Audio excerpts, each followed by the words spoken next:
Good morning student. 11th की physics classroom में आपका स्वागत है। स्टूडेंट, आज हम लोग वेलोसिटी ग्रेडियंट को स्टडी करेंगे।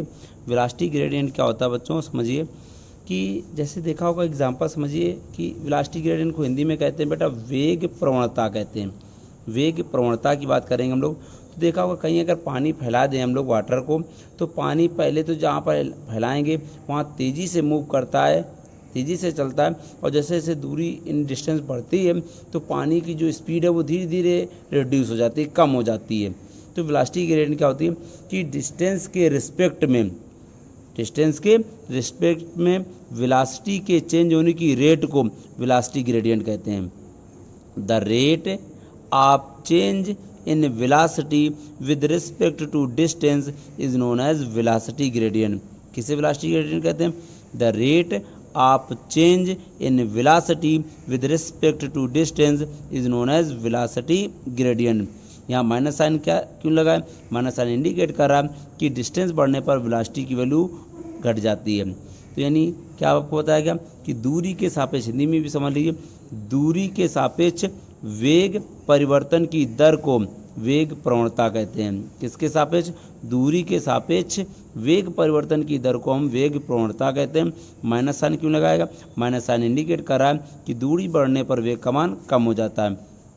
अगर यूनिट निकालना चाहें इसकी बेटा, मात्रक निकालना चाहें, तो वेलोसिटी ग्रेडियंट का होता है minus delta V upon delta we मतलब वेलोसिटी मीटर पर सेकेंड बाई मीटर। मीटर से मीटर कैंसिल आउट, 1/सेकेंड यानी सेकेंड इनवर्स आ जाएगा बेटा। अब विस्कस फोर्स क्या होता है बेटा? विस्कस फोर्स समझिए, विस्कस फोर्स क्या होता है सुनिएगा कि जब देखिए लिक्विड की टू लेयर्स के बीच जो फोर्स वर्क करता है, लिक्विड की टू लेयर्स के बीच जो फोर्स वर्क करता है उसे विस्कस फोर्स कहते हैं, मतलब श्यान बल। क्या श्यान बल है? कि द्रव की दो परतों के बीच कार्य करने वाले बल को हम लोग श्यान बल कहते हैं। किसे श्यान बल कहते हैं? द्रव की दो परतों के बीच कार्य करने वाले बल को हम श्यान बल कहते हैं। अब बात आती है दूसरी डिफिनेशन इसकी, तो कोई भी जब स्फेरिकल ऑब्जेक्ट किसी लिक्विड में मूव करती है तो उस पर जो फोर्स वर्क करता है उसको हम लोग विस्कस फोर्स कहते हैं।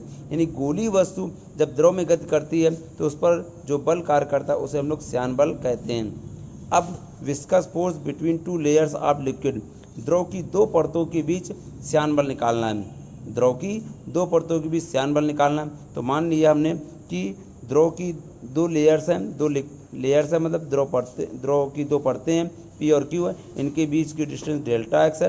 इन परतों के बीच यानी लेयर्स के बीच वेलोसिटी जो है लिक्विड की वो डेल्टा वी है। तो इन लेयर्स के बीच एक फोर्स वर्क करेगा, और ये जो फोर्स होता है मतलब बल होता है वो एरिया पर डिपेंड करता है और वेलोसिटी ग्रेडियंट पर डिपेंड करता है। जो फोर्स होता है वो एरिया पर और वेलोसिटी ग्रेडियंट पर, मतलब बल जो है वो क्षेत्रफल पर और वेग प्रवणता पर निर्भर करता है। इन दोनों को मिलाया इक्वेशन को बेटा, यहाँ से कांस्टेंट ईटा आ गया। क्या आ गया? ईटा। ईटा एक कांस्टेंट है जिसको विस्कोसिटी कांस्टेंट कहते हैं, मतलब श्यानता गुणांक कहते हैं। ईटा एक कांस्टेंट है जिसको श्यानता गुणांक कहते हैं। तो अगर श्यानता गुणांक की परिभाषा बनानी है तो श्यानता गुणांक की परिभाषा कैसे बनाएंगे सुनिएगा फिर से। देखिए विस्कस फोर्स यानी विस्कोसिटी देखिए विस्कोसिटी कांस्टेंट की डिफिनेशन बनानी है, मतलब श्यानता गुणांक की परिभाषा बनानी है। तो विस्कस फोर्स मतलब श्यान बल का फार्मूला यूज़ करेंगे, F equal to eta A minus delta V upon delta X. Eta is equal to क्या हो जाएगा बेटा? F upon A delta V upon delta X negative में। एरिया को यूनिट कर लो, delta V upon delta X को भी नेगेटिव कर लो, मतलब यूनिट कर लो, सॉरी एरिया को यूनिट करें, delta V upon delta X को भी यूनिट करें, मतलब क्षेत्रफल को एकांक मान लिया जाए, और वेलोसिटी ग्रेडियंट मतलब वेग प्रवणता को भी एकांक मान लिया जाए। तो यहाँ पर ए और delta V upon delta x दोनों की जगह 1 लिखेंगे तो क्या आएगा? देखिए यहाँ 1 लिखेंगे तो ईटा इक्वल एफ आ जाएगा। मतलब हम कह सकते हैं कि अगर लिक्विड की दो लेयर्स के बीच यूनिट एरिया में यूनिट वेलोसिटी ग्रेडियंट प्रोड्यूस करनी है, लिक्विड की दो लेयर्स के बीच यूनिट एरिया में यूनिट वेलोसिटी ग्रेडियंट प्रोड्यूस करनी है, तो जितना फोर्स चाहिए उस फोर्स को ही विस्कोसिटी कांस्टेंट कहते हैं। कहने का मतलब हिंदी में समझिए कि द्रव की दो परतों के बीच एकांक क्षेत्रफल में एकांक वेग प्रवणता उत्पन्न करने के लिए, एकांक क्षेत्रफल में एकांक वेग प्रवणता उत्पन्न करने के लिए जिस बल की आवश्यकता होती है उसे श्यानता गुणांक कहते हैं। अगर इसकी यूनिट निकाली जाए तो यूनिट कैसे बेटा? एफ इक्वल यूनिट मतलब मात्रक, F equal eta A minus delta V upon delta X. Eta equal क्या हो जाएगा? एफ अपॉन डिवाइड में चला गया। फोर्स की यूनिट क्या होती है? न्यूटन। मात्रक न्यूटन, एरिया का metre square, delta we upon delta x यानी वेग प्रवणता का भी यानी वेलोसिटी ग्रेडियंट का भी मात्रक निकाला था सेकंड इनवर्स।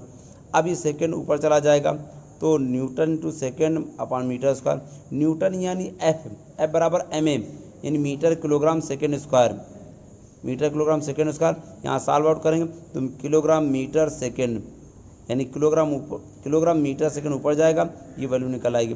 डायमेंशन निकालना चाहे किलोग्राम की एम, मीटर की एल, टाइम की टी, तो ml-1 t-1। ये आपको क्या विस्कोसिटी कांस्टेंट के लिए टॉपिक पढ़ाया गया।